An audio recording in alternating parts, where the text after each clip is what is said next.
morning, good afternoon, and good evening to you, the good old people of the tube. Hope you are well and all is good in your world today.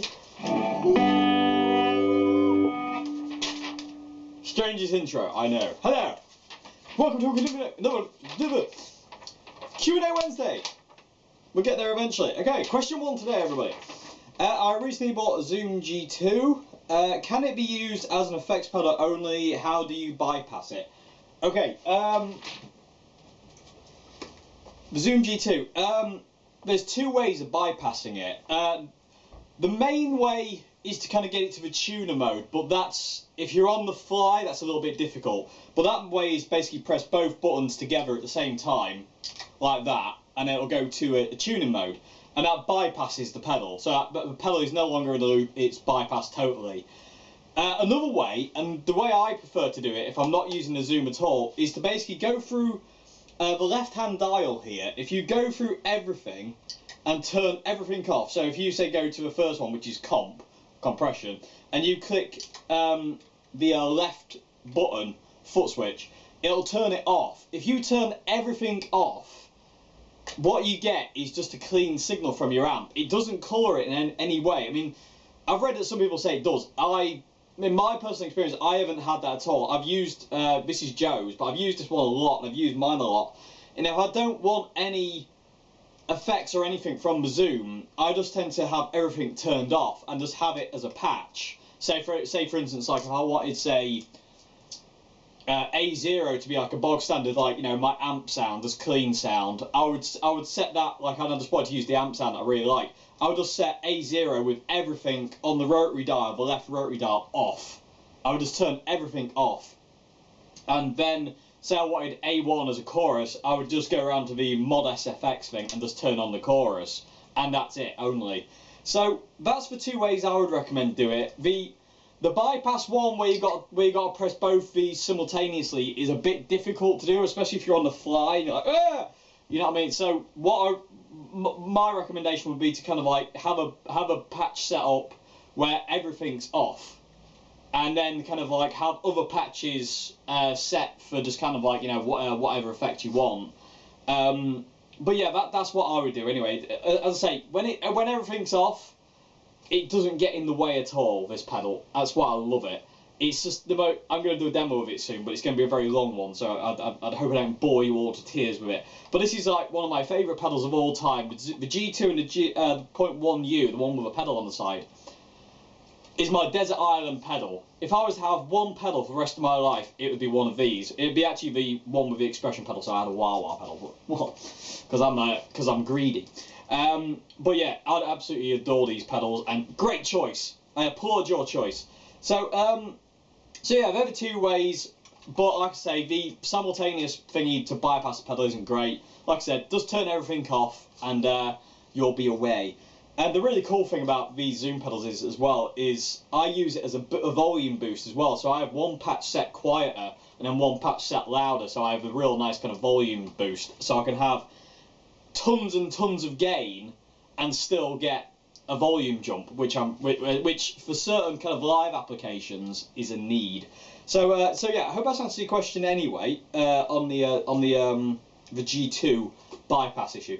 Well, not really an issue, is it? But you know what I mean. I'm going to move on to question 2 before my brain starts to go what? Okay, so yeah, question 2 now. Okay, so question 2 today is, how would you get John's tone out of a Orange CR60, and could you show us some John Frusciante style chord progressions? Okay, right, John's tone out of the CR60 from Orange. I'm going to hold off on answering your question there, because I have a CR60 coming from Orange.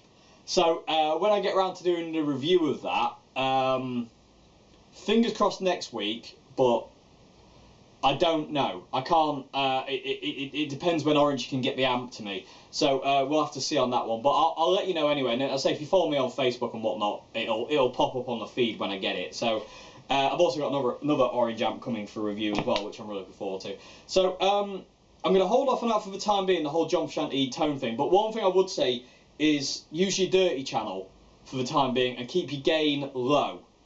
3 or 4.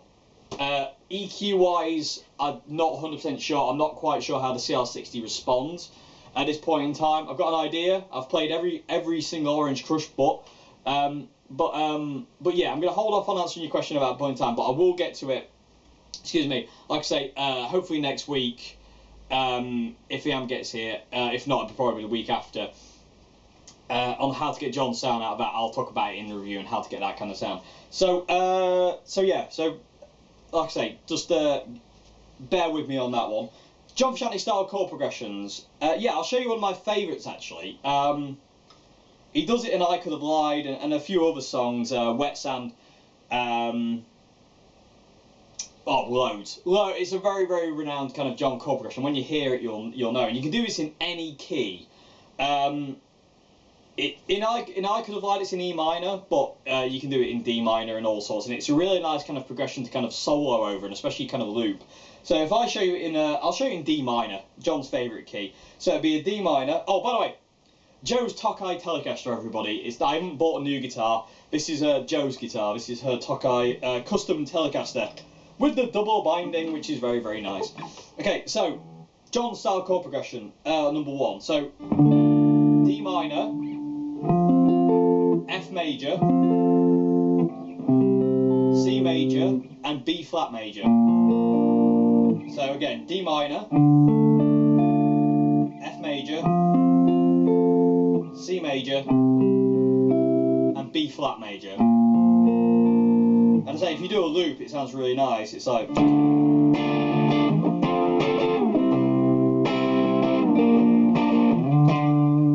So now, if I click that on,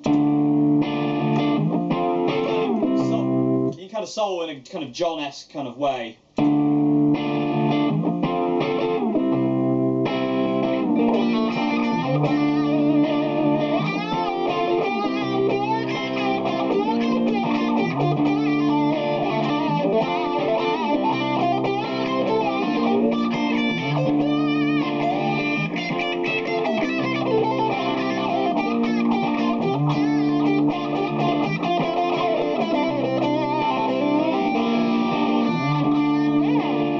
So that's a chord progression that John would use a lot, that pattern anyway. So, and again, if you move that into E, it'd be E minor, G major, D major, and C major, and so on and so forth. Another chord progression that John uses quite a lot would be something like this. We'll stick to the key of D minor. Would be, it's a chorus to scar tissue. F major, C major, and D major. So.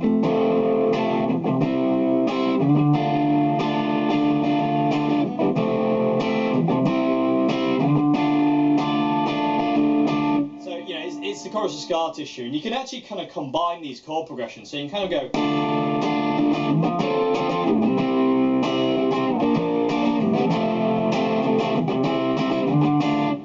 So that's those two. Another one, I'll show you one more, and then there's so many chord progressions that John uses a lot of, like kind of certain patterns he always kind of falls into, so to say. Another one is this. It'd be D minor, sorry. So we'll just stick to the key of D minor, but I say these can be transposed into all sorts of keys. It doesn't have to be D minor, but I'm just doing it because John's favourite key. So another one would be D minor, B flat major, F major, and C major. Same chords as the first progression in a different order, but it gives you that kind of. It's the By the Way jam at Hyde Park.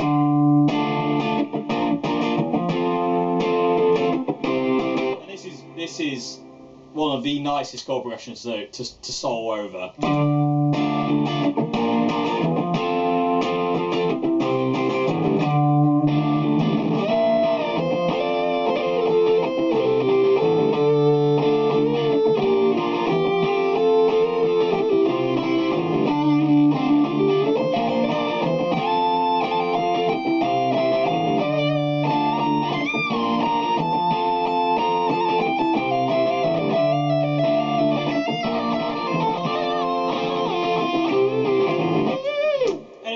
Carried away. So those three chord progressions are very, very, very much in the style of John. So say you can combine all these. They all link together. That's obviously if we're in the same key. But But yeah, I mean, John does have certain patterns he will fall into, but there are the obscure ones as well. So yeah, I hope that's helped you on that. Like I say, just give me a bit of time on the CR60 until I get my little filthy little hands on them, and on one, sorry, and I'll cover it in the video, I promise. So yeah, so hope that's answered your question. Moving on to question 3 now. Okay, so question 3 today is what do you think of the VOX AV series, and how would you compare them to the Orange Crush series as a home practice amp? And how would you describe the accuracy of OD1 and OD2 to a real super lead? I'm going to have difficulty answering this one, if I'm being 100% honest, because I haven't actually tried the VOX, the AV series. I can't actually 100% say. Yeah, I don't really want to say, just in case I'm wrong. I just get to try an AV series one day and I really like it, or I try an AV series one day and hate it. Yeah, I don't really know. So I can't really comment, I'm afraid. I'm really sorry. But what I would say, if you are contemplating getting an AV or an Orange Crush series, what I would say is like I say to everybody, it's really important to try before you buy. See if you can go to a guitar shop, or see if somebody will lend you one to try before you buy. It's really mega important that you try it before you buy it, because you might find that the VOX doesn't do it for you and the Orange does, or the Orange doesn't do it for you and the VOX does.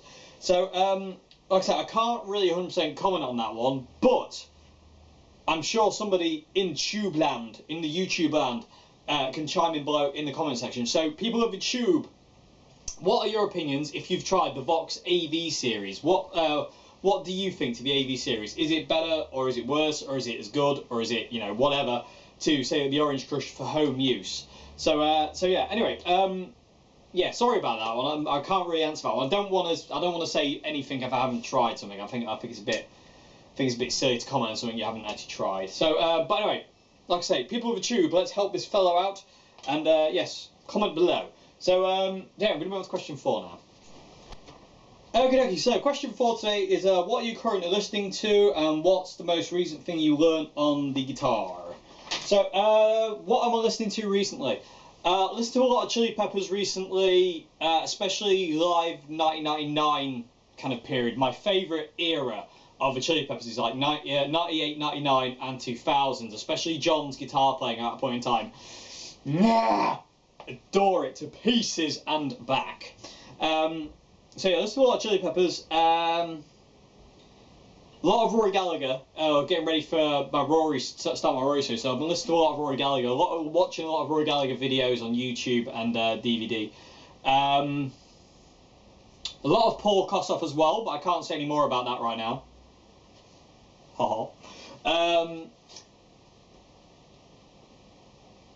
What else have I been listening to a lot? As much as it sounds really silly and maybe a little bit vain, I don't want it to come across that way. I've been listening to my band Dukes Deluder's album a lot.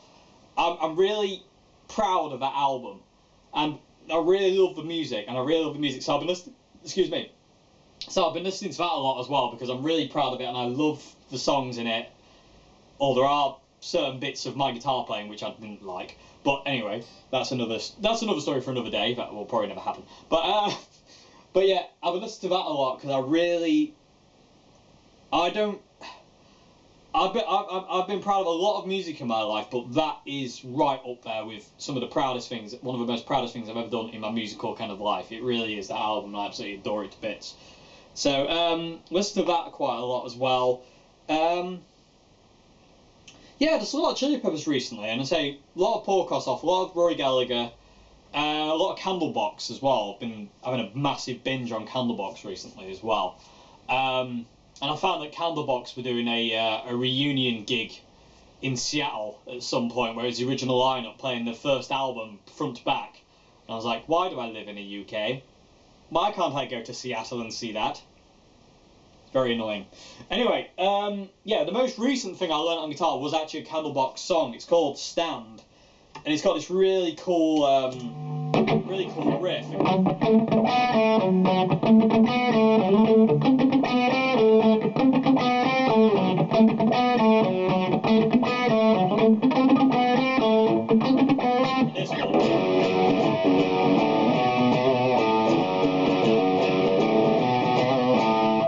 which is just awesome. And it's got one of my favourite guitar solos of all time in it, because it's just, the way this guitar solo flows is immense. It's in F sharp minor, and it's just got this gorgeous flow to the solo, and the guitarist's name is Peter Klett, K-L-E-T-T, an awesome underrated guitarist, and this solo is absolutely stunning. The first time I heard it years ago, I was like, that is amazing, and I've only just recently got around to learning it, and it's so cool. Well, let's see if I can play it. I've got a little bit of a backing thing which I've done.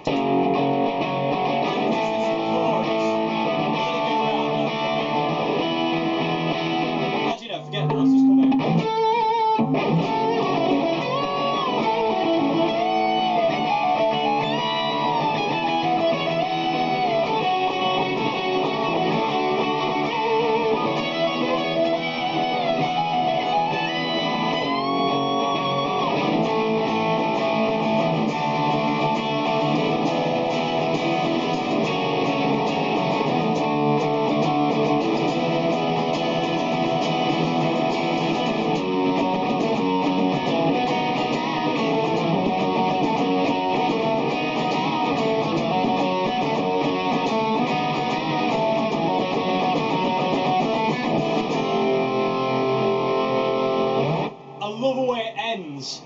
On the F, it's in F sharp minor, it ends in F. Wickedness. So yeah, that's what I've learned most recently. That's what I've been listening to most recently. So yeah, that was such a question. Moving on to question 5 now. Okay, so question 5 today is: can I play bass through a guitar amp? I have a JCM 800. Not really. No. I wouldn't recommend it. I mean, you can. There are some people who use guitar amps for bass, but they're running it through bass speakers. They're not running it through a guitar cab. If you've just got a bog standard guitar amp cabinet, like say like my Marshall JCM here, running a bass amp, but running a bass into a guitar amp into a bog standard guitar cab, you're going to blow the speakers and you could blow the amp. It's not going to take it very well. So what I would say is not really. I mean, if you want to play bass, I would recommend you kind of get like an actual kind of like dedicated bass amp. Like I say, you can use a guitar amp, but you need to run it into a bass cab. It needs to have the kind of the right speakers and the right kind of impedance and all sorts of stuff like that. It can be a bit of a minefield. So I would recommend, if you want to kind of play bass, just get a bass amp. It just makes life easier. Like I say, you can use guitar amps, but you have to have a bass cab. You have to have bass speakers, should I say. You can have a cab all you want. If there's no speakers in it, it's totally pointless. Anyway, yeah. So I would say not really. I would say I would avoid that if you can. Like I say, you can do it, but I wouldn't advise it. So yeah, I guess that's a question. Moving on to final question of the day. Question 1, 2, 3, 4, 5, 6. Welcome. We're going to go answer the question of B flat major. Okay, so final question of the day is: how do I avoid sloppy playing, like hitting wrong strings, and how do I make my guitar playing cleaner? Right, to make your guitar playing cleaner, it just comes down to practice, and there is no quick, easy route to clean guitar playing. If you like, people like Yngwie Malmsteen and this, that, and the other, they play that cleanly. And Steve Vai and people like that play that cleanly because it's just practice. It's just hours of doing it and muscle memory. Clean playing comes down to muscle memory more than anything else. These need to be speaking to that in the right time. You don't want to be kind of like, they don't want to be kind of off. So you end up sounding like that. It wants to be. They want to be all communicating at the right time with each other in in harmony, so to say. So you can go,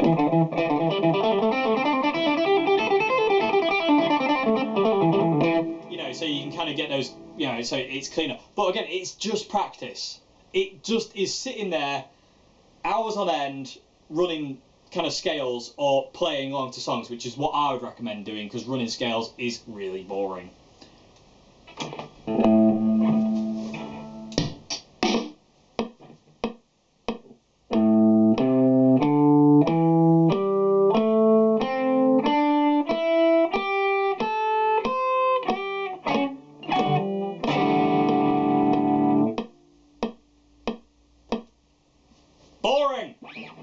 There's no fun in that.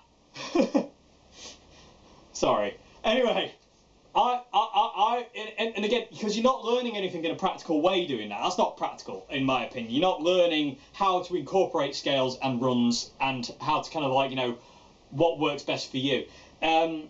I just find running scales to a metronome absolutely the most dreariest thing in the world, and I think it's really unfun, and it can kill the fun of actually playing the guitar. So, and if you want to do that, that's cool. I haven't got anything against it, but for me personally, I can't stand it. It drives me balmy. But you watch people like John 5, and he always has a metronome on. You know, it's insane. But, you know, does it make you a better guitarist? That's a question for another day. That is. Does practicing to a metronome make you a good guitarist? I don't know. Might discuss that one day in a video and my opinion on that. Actually, let me know, people of the tube. Do you think playing with a metronome makes you a really, you know, makes you a good guitarist, or you don't need it at all and you can just play, you know, play songs? What is your opinion on that? Anyway, back to the question at hand, because I'm digressing here, which I always do. Terrible. Okay, yeah, so how do you avoid stop playing? Like I say, it's literally just a case of practicing hours and hours and hours on end, getting your muscle memory up, just learning where your strings are, what your left hand does in comparison to your right hand, and just getting that kind of right kind of balance, so they communicate properly. There is no kind of quick route. Like I say, what I would recommend is you can learn so much from playing songs and playing along to your favourite songs, and you'll be amazed learning guitar solos, learning your favourite guitar solos, how kind of tidy your playing can get just through playing along with other people, because you've got this human element, especially if you're playing along to like a live CD. You know, you've got that human element of things moving. But some of my favourite guitar players, very sloppy guitar players, I don't particularly like playing 100% clean. I like the Gary Moore thing, for instance, like where he's kind of like,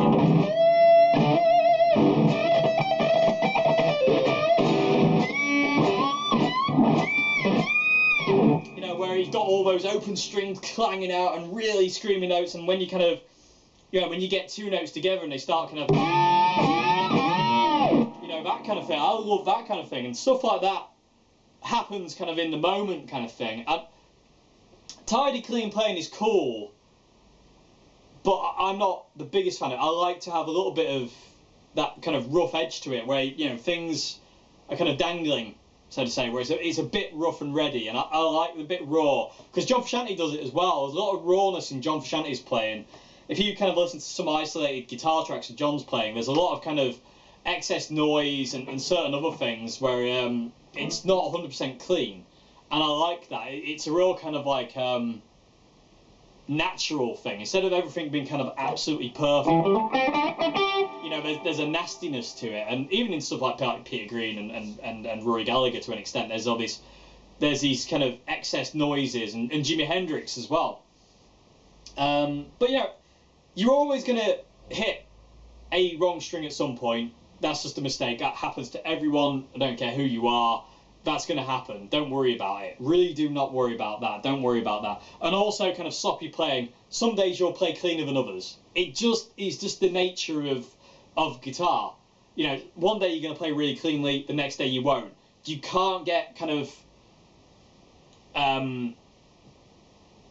distracted by that, because it's not really a problem. It's just because you're a human, you're going to differ from day to day. You know, you could have been really on it one day and really not on it the next day, and that could do with certain circumstances, all sorts of stuff. So, but like I say, cleaning up your playing just comes down to practice. Just playing, just play, and play and play and play and play. There is nothing better than practice, and it takes years, and it takes hours, and it takes months, and it takes donkeys.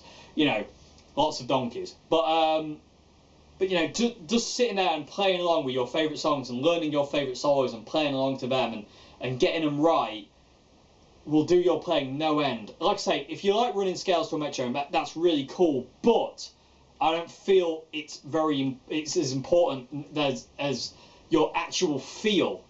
That's so much more important, I think. You know, you can run scales to a metronome all day, But if you can't feel and emote what the music requires, then you're not doing it enough justice. I don't know. I don't know. I'm probably talking like well out of turn here, but that's my opinion on it anyway. As I've never have and never will practice to a metronome because I cannot stand it. It drives me up the wall and back down again. I hate it. I cannot stand it. I can't sit there with it.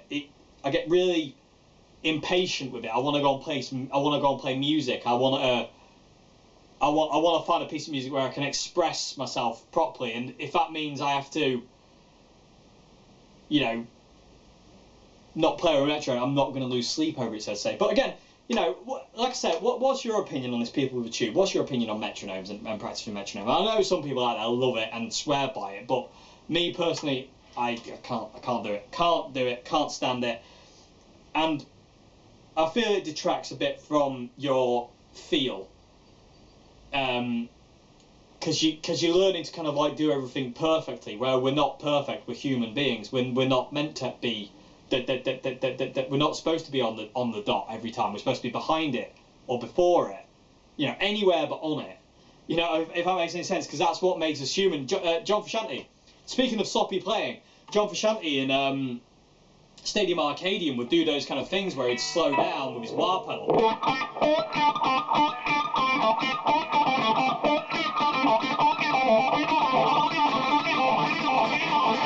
You know, and speed up. Stuff like that, if you're practicing a metronome, that's really difficult to do. Because the metronome will not allow you to do that human thing of slowing down and speeding up. It will go, no, you're coming with me. You know, it will kind of reprimand you, so to say. So I don't know. I don't know. But again, you know, that's my opinion. But again, sloppy playing, clean playing can be cleaned up, I think, by just playing on with your favourite songs and your favourite solos, personally. That's what I would recommend to do. Again, I digress so much in video. I do apologise, everybody. I'm really sorry. So, I hope I bored you all to tears and you sat at your computer like, just shut up! Okay, I don't know. Anyway, hope it's answered your question. Anyway, yeah, hope it's answered your questions today. My brain is just kind of like, just gone mad now. I just want to talk about metronomes. I'm not slagging off metronomes, I just don't like them personally. Anyway, if you love metronomes, that's cool. But anyway, shut up, Dave. Shut up. God. You don't know when to stop, do you, Dave? No, I don't. Anyway, enough weirdness. Thank you for watching this video, everybody. I know it's ended a bit strangely, but anyway. Thank you very much. I'll see you again. Have a great morning, afternoon, evening. I'm going to go and beat myself in the head with this Telecaster. See you later. Goodbye now.